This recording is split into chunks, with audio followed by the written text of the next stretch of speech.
and James Wiseman of Memphis going first and second, respectively. However, the odds to be the number one pick, according to Caesars Sportsbook by William Hill, those have not budged. Ball still the favorite to land in Minnesota. On that note, LaMelo, a guest on The Jump today. Now that you're going to be back playing in America, do you have a specific team you would like to play for? Honestly, don't have a specific team. I'm actually just very happy to be back in the States. Man, it feels like I've been gone for a minute. Definitely could play in front of my fellow people now in the States, so this is going to be nice. For sure. What did you learn by being out in the world and away from home for all that time? I definitely learned a lot. I mean, everywhere I went, I feel like it was a different living situation, a different aspect of life, just stuff that you can bring in and just help you as a person. So I definitely feel like everything helped me.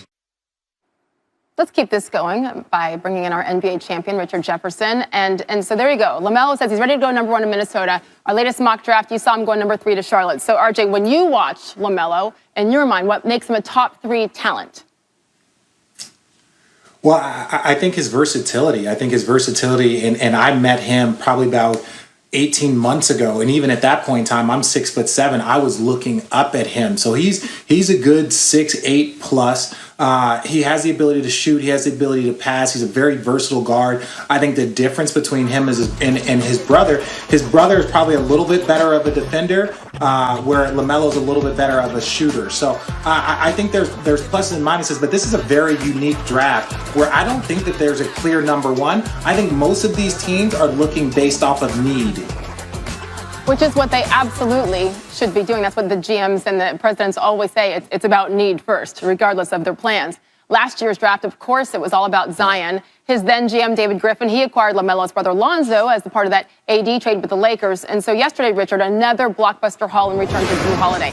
In your mind, how attractive really is the future of basketball in New Orleans right now? Well, I think it's great. If you look at some of the other markets, you look at the Clippers, you look at what the Lakers did, what the Nets did. A lot of these teams decided to go young, rebuild, and then make it very, very attractive for high-level free agents. And I think Griff is doing the exact same thing. Build a young nucleus right now. You have friendly contracts, and then once your team is ready to take that next level, that's when free agents really start taking a look at like, wow, I can go there, play next to Zion, play next to Brandon Ingram, and maybe we can make a serious push depending on where the rest of the league falls. But this is a team that in 2 years with one probably high-level free agent, they could probably be in the conference finals. Which says a lot in that conference for sure. We shall see, and we'll see how it all plays out tomorrow night on ESPN with the draft. Richard Jefferson with the latest from around the league. Thank you. Let's talk some football with 2 MVP candidates facing off on Thursday, Week 11.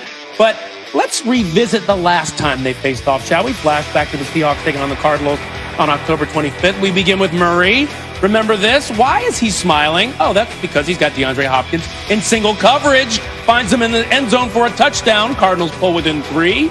Second quarter, Seahawks up 13-7. First and goal from the 3. Buda Baker picks the pass off. He looks like he's in the clear. And Sage, I think this is the play of the year. I love it every time I see it. Chasing him down. DK Metcalf saves the touchdown.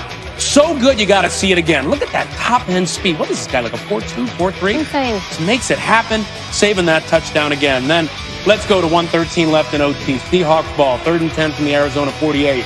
Wilson completes the short pass to Metcalf, and once again, the man turns on the Jets. It looks like the game-ending touchdown, but no, David Moore gets called for a hold. The TD's called back. The next play, 3rd and 14. But still, just look at the speed.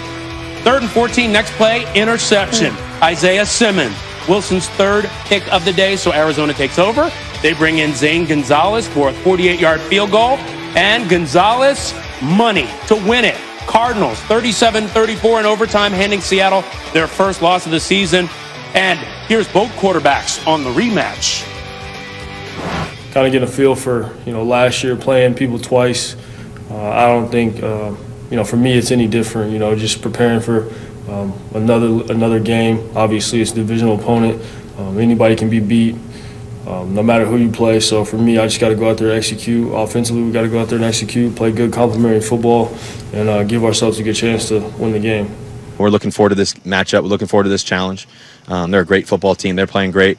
We haven't been playing our best the past couple weeks, but we'll get back on onto playing our best, and we're looking forward to a great matchup. It's always a great matchup between us and the Cardinals, so we know that. We know it too, Russ. We're 48 hours away from the highly anticipated rematch between the Cardinals and the Seahawks. Dan Orlovsky here. Dan, when you watch Russell Wilson, Kyler Murray, what are you seeing from them lately, with both of them, starting with Russell Wilson? Yeah, I mean, they're both still playing really, really good football. With Russell, like last week, there's just some narrow misses. 2 shots downfield. The first one to Tyler Lockett, like, this is so close to being a perfect throw and a big chunk, but just a short miss. Then, really a lack of a pressure plan to get the ball out of his hands versus the blitz.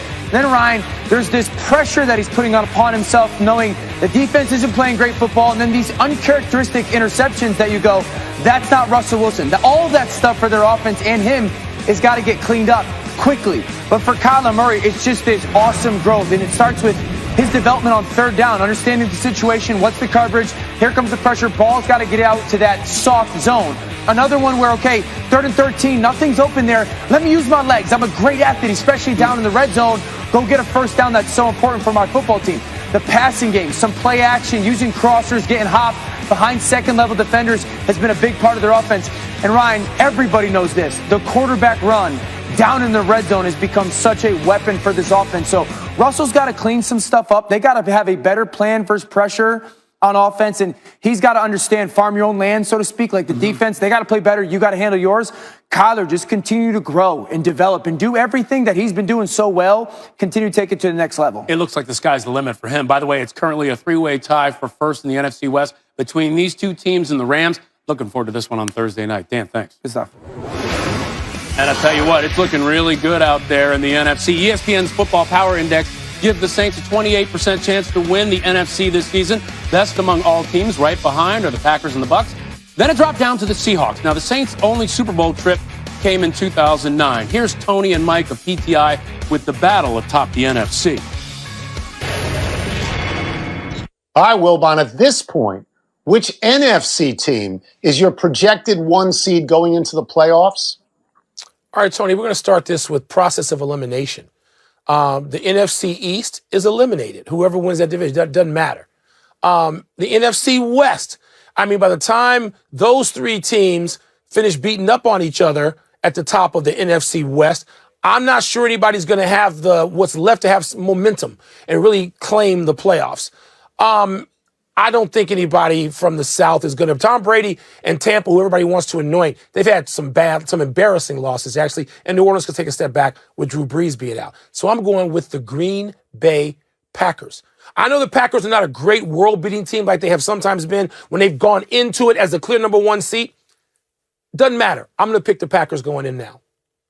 Yeah, it comes as no surprise to anyone who watches this show for more than a month that you would pick a Midwestern team and that you would hate on any team that was in the East. You're completely correct about the NFC East, which is a mind-boggling dump of a division at the moment. Where you're wrong is Tampa Bay. You've been wrong about Tampa Bay since Brady went there. Your hatred for Brady sees out of every single pore in your body.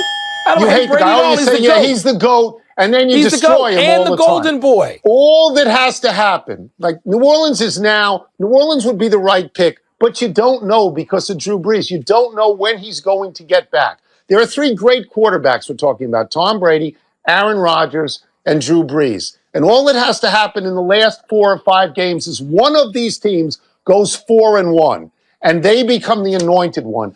I think it's going to be Tampa, but I don't like the chances, honestly, of the NFC. I think the best teams are in the AFC, and I know you do too. Of course.